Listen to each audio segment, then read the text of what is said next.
And we are live, but not really, I don't think, because it's not showing up. And I think there's a delay, y'all. But it's okay. There is a delay. Okay, we live though. We are live. Good evening, good evening, good evening, and welcome to another Thursday night episode of Talk About It Thursday. I am so excited. But you know what? I'm gonna say it again. But every week I always say I'm excited because I am. I really am excited. I really do enjoy getting on here and talking to all of these different women and all of these different entrepreneurs about all of the amazing, amazing things that everyone has going on in their business, in their life, just period. So my name is Angela M. Mitchell, and I am the founder and CEO of Back to Her. I'm the facilitator of this group. I am an author. I'm a digital marketing strategist, and I just do all the things, right? I do all the things. But today is not about me. It is about my friend, Heather Asiyanbi. I hope I said her name right. And I'm just really excited. It's been a couple years since we've had a chance to chat and talk about some things that she has going on. So I'm really excited to talk to her and just see what she has up because she has some good stuff up. She's an editor. She's a journalist. She is just like all things extraordinaire, right? So we love it here. So but she back there putting on a lipstick and stuff, but she just don't know I'm about to bring her on in. About to bring her on up here right now, girl. I hope you ready. Wait, let me close this thing on the side and put these good captions and chats up because I want to know who is talking and where they're talking from. Heather, hey girl. How do you just? I was putting on chapstick. I seen it too. Listen, our internet janky over here, so we gotta make it. I feel you. Let's just get it going so that in case, because mine's a little unstable too tonight. So there we go. Off. We got raggedy internet over here, y'all, but it's all right. It's all right. Y'all listen, y'all know what it is. It's live. This is what happens, and shit. Who cares? We on here. We on here, right? We're here. How are you? How are you doing? How you been? I'm excellent, actually. How are you? Is the question. I can't complain. I'm excellent as well. So I'm going to give you an opportunity just to introduce yourself. Tell the people who you are and what you do. So first of all, you did pronounce my last name correctly. So I know it's one of those things where you look at it and you're always like, huh? But if you just sound it out, it's phonetical. And that's it. See, and I'm a good sounder outer because that's exactly what I do. That's because we learned how to spell phonetically when we were kids. That's how we learned to spell. Yeah. So, hey, everyone. My name is Heather Asiyanbi from Pens and Proof Editing Services. What I do is I help women entrepreneurs and female executives get on the road to unlimited earning potential by writing books about their zones of genius. The American wage gap is very real, and nobody's saying you have to do a corporate job because we all know health insurance is a thing for real. Yep. Nobody wants you to put that at jeopardy if you're not ready to. Right. But the corporate wage gap is very real. And one way that women can just really not even think about it anymore is by writing a book. And so like Angela is a font of knowledge about publishing and marketing. So she would write a book about that. And then her earning potential is suddenly unlimited, and it is not defined by what the corporate American ladder structure would dictate. So in that box though, right? Yeah. And a lot of times people don't think of that. They don't think of that. You know what I mean? But we are in a digital, that's the time we're in right now. Mm-hmm. You know what I mean? And especially, like you said, as women CEOs and business owners and, just women walking in the zone of genius that you talked about. And we are out here leading all the shit. We are out here leading all the time. Right. And so, like you said, why not put a book about it? Write a book about it. Why not? Why not indeed? And because a lot of people are like, oh, what do I write about? What do I, they're always questioning. But the thing is that people get stuck because they think they shouldn't write a book because they've never written for publication. Right. Friend, your job is not to write the perfect book. That's not your job. Your editor's job is to make it as perfect as possible. Your job is just to write the book. Right. Period. And writing, good job. yeah, and writing the book doesn't start with writing the book. Everybody's like, oh, like that's intimidating too. They think writing your book starts with writing your book. It doesn't. It's about identifying your reader first. Who's your reader? Yeah. Who's the one person you're writing your book for? The one person you want to learn something from you and avoid the mistakes you made, or learn the lessons you learned, experience the success that you're experiencing, right? Who's that one person? Yeah. Write for that person, and then write your first word. Now you started your book. And there you go. But you know what? And it sounds, it sounds easy to us, right? Right? It sounds easy enough, but I'm not going to say it's hard because I remember, when I started with this whole journey, and I wrote my first and participated in that first anthology, and that was just a chapter. You know what I mean? And I'm like, well, how in the hell am I supposed to start this? What am I supposed to say with this? So the writing process is definitely, it's a process, man. It's definitely a process. But what is your advice though, for getting started with that whole process? So, first of all, I think what helps is to take like a step back and realize the way that we are best connected to each other is through storytelling. Yeah. Right. So it's just like, when before Angela went live, we had a moment where we just chatted briefly. We were complaining about internet, but anyway. But there's a story there, right? So the story is, I'm having internet issues, so that's like the main plot, right? That's the plot. But we talk to each other all day long, and all we're really doing is telling stories. That's it. Over and over and over again, right? Yeah. So stories allow us to meet people, experience other cultures, and travel to places we might not otherwise have the opportunity, right? Absolutely. That's what storytelling can do for us. That storytelling opens the world for us.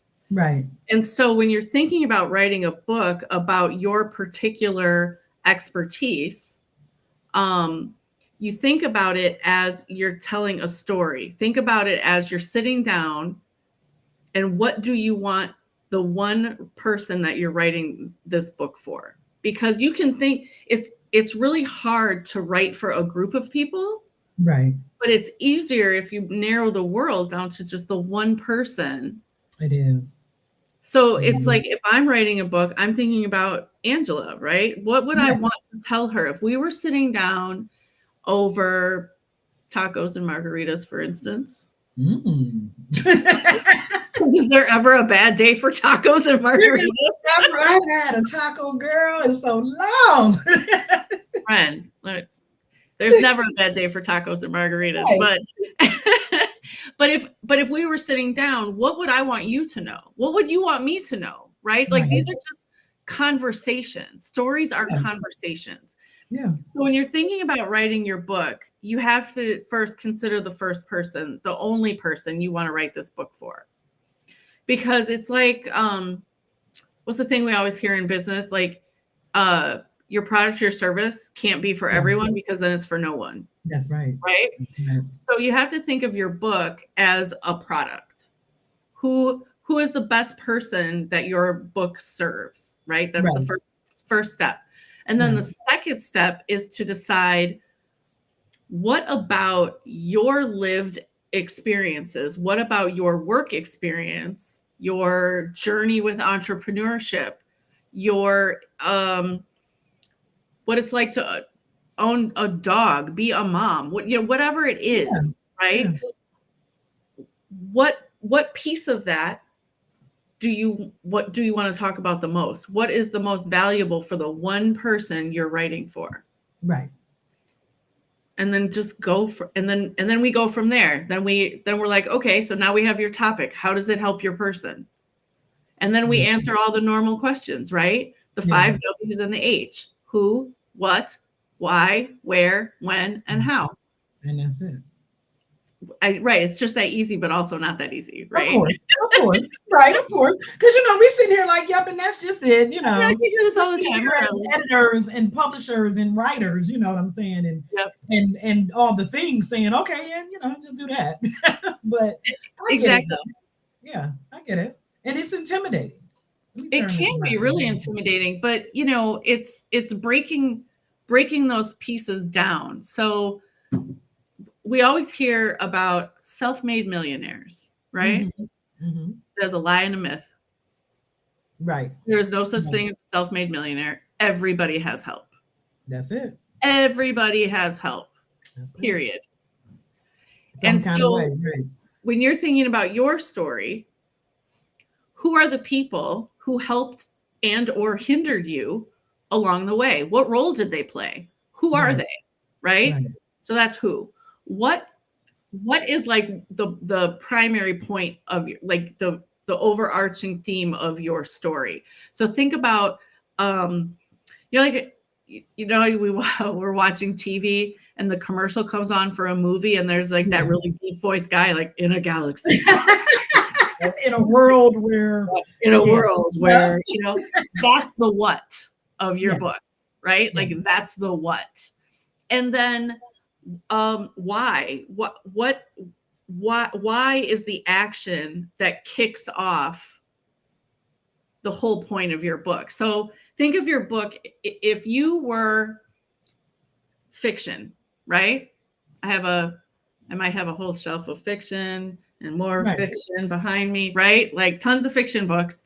But think about it, the characters in these stories are going about their lives, right? They're minding their business, going to work, taking care of families, getting into trouble, whatever they're doing. Mm-hmm. And then suddenly you're plopped down in the middle of their world. Why? Why are you in the middle of their world? So your reader needs to understand why they are in the middle of your world. Why are you writing this book? Why? What's the why? What's your why? And then we always need a sense of time and place, which is that's when and where, right? Yeah. So because we need to be grounded in the world or the time period, the decade, the city, the business, wherever your story takes place, we need to understand when and where that is. Because if we're not given specific time periods, like if some of the action, you're recalling something from your childhood, well, we're not going to assume, if you're our age, for instance, and we're talking about childhood, we didn't have iPhones when we were kids. Exactly. Hell, we didn't even have remote control TVs. We were it. We were the remote control, right? Be upstairs, your parent calls you downstairs, turn the channel. Exactly. You're minding your own business in your room. The heck? So I bet you don't say no though. No, yeah, no, that was never that never occurred to me, actually. No. I valued my life. Exactly.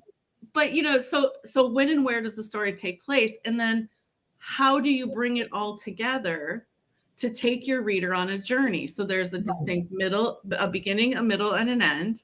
Yep. There's a primary conflict and resolution, which is just a fancy way of saying there's a problem and a solution. Right. And then in the middle of all that, you're sprinkling in stories, your personal stories, your experience. Maybe it's not even your direct experience, but maybe you were along for the ride with somebody and you're using their experience as an example, right? It does, whatever it is, that's where the storytelling comes in. Right. And so that's it though. But like you said, that's really about it. It's what it is. It's all about stories. It's all the same, whether it's business, it's marketing, it's writing, or whatever. It's all a story. People love stories because we nosy and we want to know. You know what? That is a truer statement has never been made. And I say it all the time when I'm teaching a marketing class, and I'm telling them like marketing is storytelling, and that's it, because people are nosy and they want to know what they want to know. They want to know how you got started, or if, like you say, if you're a millionaire, how did you get there? Who helped you get there? What did you do? So they can figure out how to do it themselves. If Yeah. you're writing, a steamy love story, they want to know the story, right? You know what I'm saying? So they want to All the know the things. story, all of it, All all the of the things. details. Right. And as a journalist, I am naturally asking questions. Yeah. Okay, so Angela knows this because I talked to her earlier today. But so before hopping on here, I volunteer at an urban stable here with horses. I'll send you a Yes. picture. Wait, where are you? So you got to tell the people where you Oh, are. I'm in Milwaukee, Wisconsin. Okay. Okay, so it's been 50 degrees and our 12 inches of snow melted. So, yeah. But I was at the stables doing my volunteer evening chores, which is Right. basically taking care of the horses and cleaning up after them and all that stuff. Mhm. And there was a young man there, and I naturally was like, "How long have you been doing this?"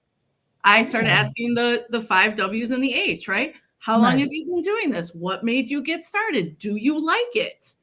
What do you like about it? Right? So these are just questions we want to naturally know Yeah. because that's what forms connection. Right. Right. And because And we you, know it. That's it. Seriously though, when you break it down, the grand scheme of things, we are nosy. People are inherently nosy. We Mhm. have to know. We can't mind our business. We try to act like we do, but I I want to know mean, what's going I'm on. I'm getting better Yeah, at minding my business about certain things. of course. But if you're gonna tell a story, if you're gonna tell the story, tell it, right? You got And to tell it. that's it. Yeah, and that's the thing. You have to tell it, and as a journalist, especially, the responsibility of Mhm. storytelling, it's a heavy responsibility, Right, um, right. because it's not.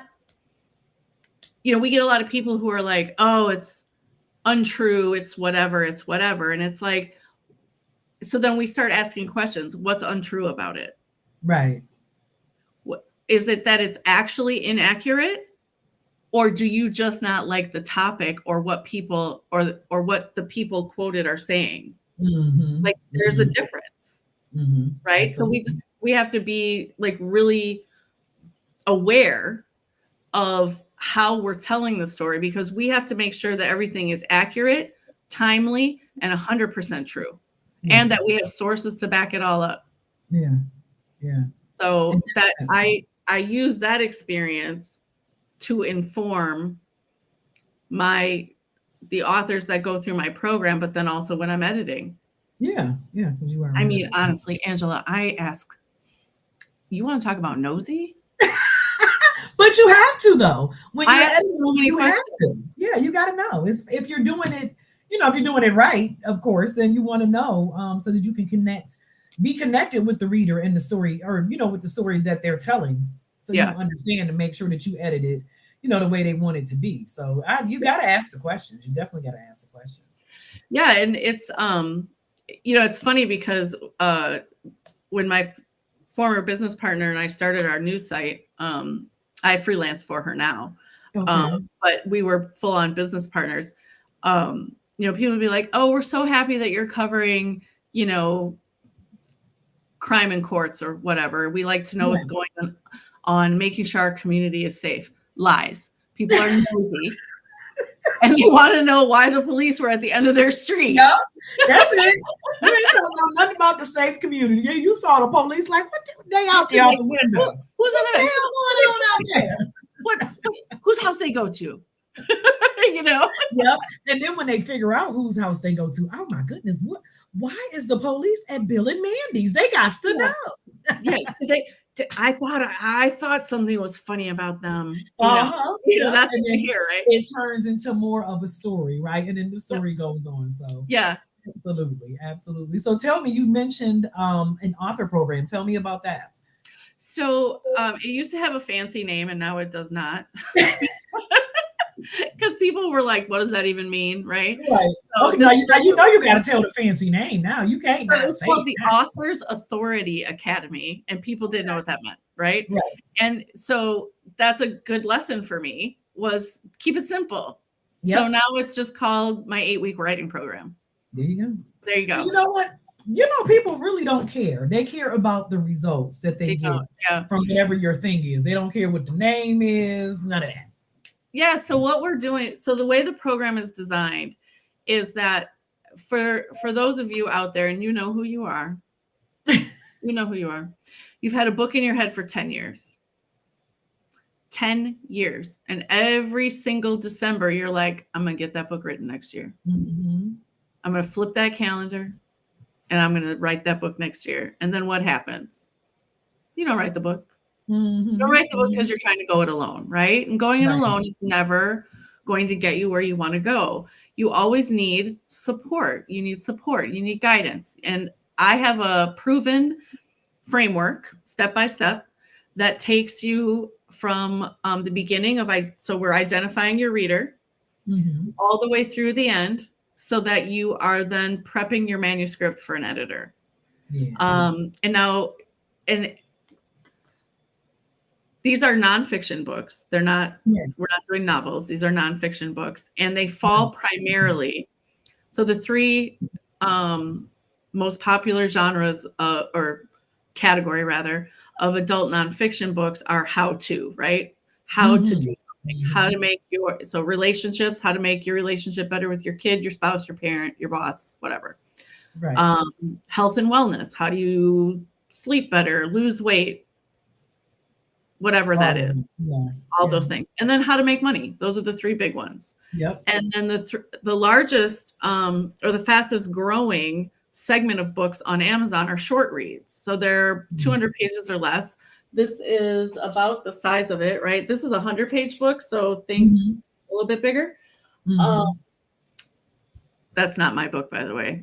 I'm still writing mine. Okay. Oh, really? Is that so, ma'am? I want to talk about that. But it's but because people really want you to tell them what to do, so then they can just go do it, right? They don't want to get bogged down in pages and pages and stuff. So so this is for nonfiction books. It doesn't necessarily have to be a how-to.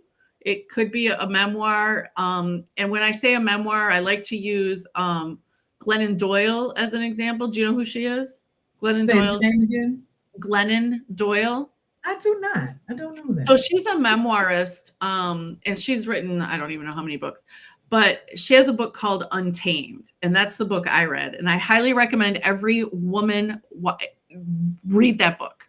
Okay. And the reason why is, well, number one, as a storytelling standpoint, I can do words. I can do words. It's really kind of a masterclass in how to take a very specific period of time in your life, okay, and tell it in such a way that the reader is not the same person at the end of the book as they were when they started it. Right? What's the name of it? Untamed. Untamed. Okay. Yeah. And she's talking about how, women are we're caged in these expectations or whatever, right? Yeah. And she repeats this theme like throughout as she's going through her own metamorphosis. Right. Okay. And it's not a transition. What she goes through is a metamorphosis. So, but I bring it up because a lot of people think, oh, I got to write the story of my life and it's got to be from like birth to death, right? Or birth to where you are now. And that's not true. It could be, let's say you're from age 30 to 35 was the most pivotal period of your life for whatever reason or multiple reasons, right? You can write about that snapshot. So from 30 to 35 that's the focus, right? So it's very narrow. So primarily that's what the books are. And every week, what the authors do. That's what they write. And every week we focus on a different part of the book. So who's your reader? How does your topic help them? Who, what, where, when, why, how? What's your conflict? What's your resolution? We do a mind map, your outline. We also talk about marketing, which is your thing, right? That's the jam, right? And if you're writing a book, why are you not marketing it already? You should be marketing it before you finish it. As soon as you start writing it, you should be talking about it. I'm writing a book. This is what it's about. giving people updates, all that stuff, right? There's also a whole public relations component that people dismiss because they think, oh, it's my local media. Right. Right? Yeah. Yeah. Never dismiss the power of proximity, because even though we're all running pretty much like online businesses, Yeah. your next best customer could live on another block away from you. Could live on the other side of town, not across the country, right? So we talk about those things, and then prepping your manuscript for editing, which a lot of people, when I tell them what I think is the best way to do it, like, really? I'm like, I know it sounds weird, but it works. If it works, it works, you know? Well, because, and I know, Yeah. when you write something, you're so close to the material that it is really, you can't see most of the time. You can't see what's on the page. You see what you want to say. That's right. Right. That's right. So there's a method to the madness, and then I also, spoiler alert, you write your introduction last. You don't write it first, you write it last. And I actually heard from one of my authors, and she's like, now I know why you say that. Right. And you know what? I never used to understand that. Why did they say that? Why did they say that? Joan would say that all the time. You always write the introduction last. And I'm like, why would she? But when I did it, I'm like, oh, okay, I get it. Because you got to read the story first before you can introduce it. Right? Or write exactly. it. And then think about how your outline is more of like, your outline is it's a living, breathing document, right? And as you're going through and writing your book, you might be like, oh, I forgot. Oh, I have to do a chapter on that, because if I don't, then there's this huge gap between points A and C. There's no B, right? So now I have to add a chapter. And if you've written your introduction, now you've got to go back and rewrite it, because now you've got extra. You've got some other stuff, right? In there. Yeah. So really, it's a time saver, people. Time saver. Do it fast. Efficiency. I love it. Listen, I'm putting all of your stuff in the comments, because people need to know, they need to know about this. We got people, everybody. That's kind of like the thing now, I would say. People are writing books and things like that every day. And like, again, as a woman in business, as a woman leader, put it out there. You know what I mean? Put your expertise out there. Let people know you coming. And I'm saying this, and I ain't wrote nan book by myself. I mean, wait, what? Well, I'll say solo. I still haven't done my solo project. I do have. I know you were anthology. I have my anthology coming up. I know. But I haven't written my business book. That's coming next. Okay. I mean, it's and then here's another thing people don't. So only 30% of professional speakers are women. 30%. Companies, organizations, and schools, yes, colleges and universities, they will spend billions of dollars this year on speakers, and they especially want women to come and speak.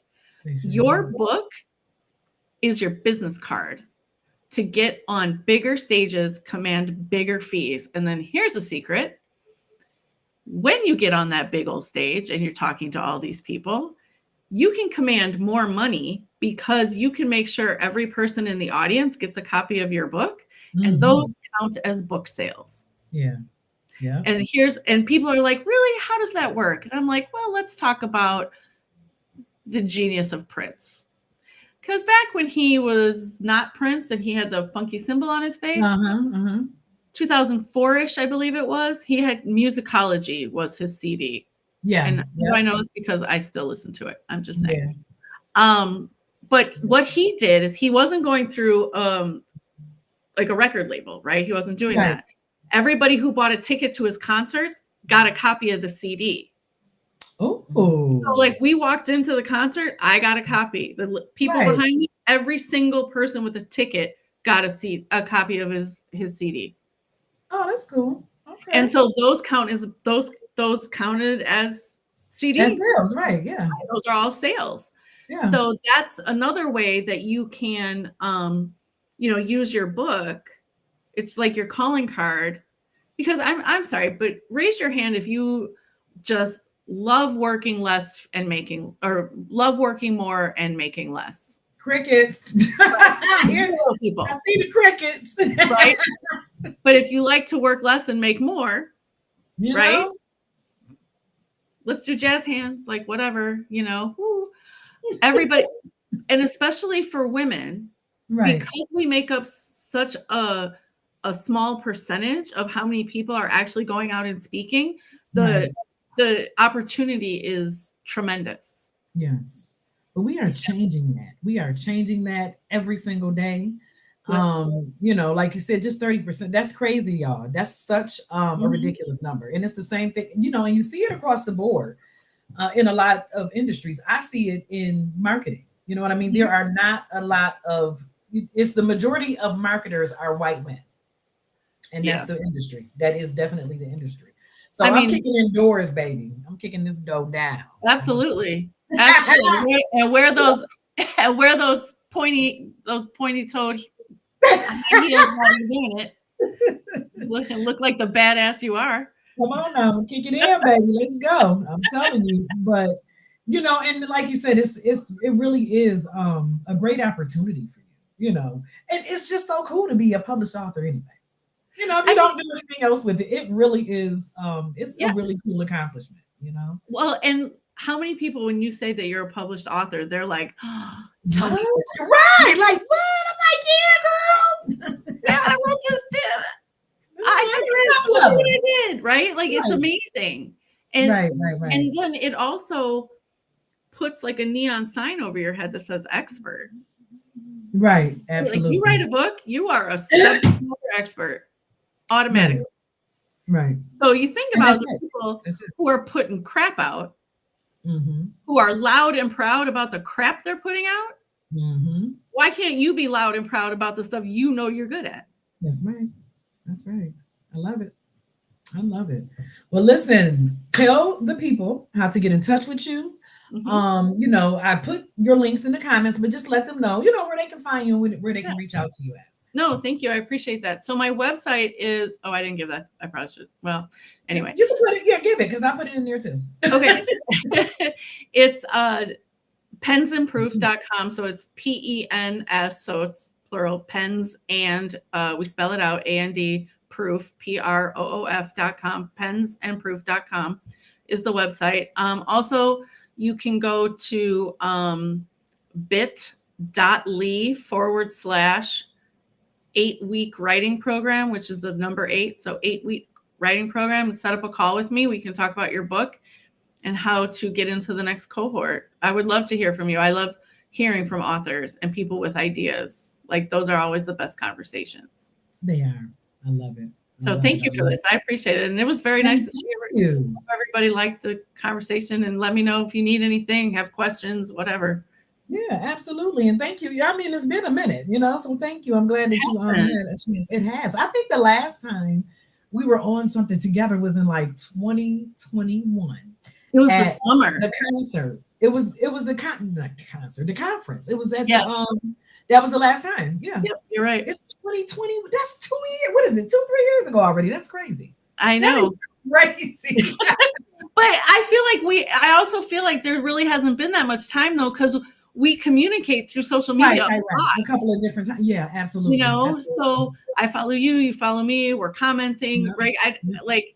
But talking to you is always 100 million times better. Absolutely. Well, I appreciate you. I'm so glad that you took the time to come on here. Thank you for having me. Absolutely. Thank you so very much, y'all. This was my girl, Heather Asiyanbi. And I said it right. It's improved, baby.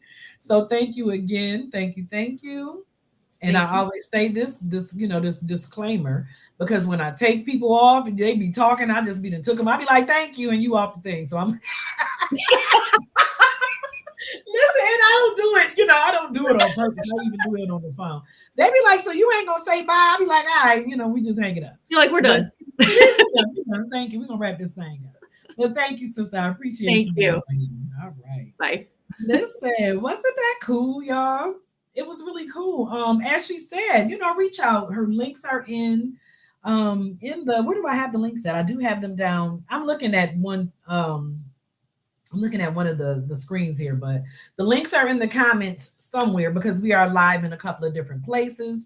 So whether you're in the Back to Her group, I believe Facebook, her page, LinkedIn, YouTube, we somewhere, right? So check it out in the comments, reach out, and if you're ready to get into it, reach out, right? Reach out. So I am so glad that you guys tune in every week. I'm always looking for women. February is filled up. March's calendar is going to be coming up, and I think I'm going to put it in here next week so we can get March filled up. We got some really great things coming up in the group. February 21st through the 23rd is going to be some fun, y'all. That is the PLR Power Pack Boot Camp. Sheesh. PLR Power Play Boot Camp. That's what I was trying to say. And it's going to be 3 days, and I'm going to teach you how to use private label rights products to create your digital content, to create planners, ebooks, lead magnets, things, digital products that you can sell on your website, on Amazon, just all the things, y'all, all the things. Teach you how to run your business with some of these products and AI and different resources and things like that. Because I'm the PLR queen, y'all. I'm trying to tell y'all. So we are going to get into it over those next couple days.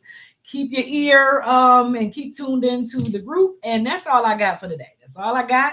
So I will see y'all again. You never know when I'm gonna pop back up again. But I'll see y'all again next Thursday.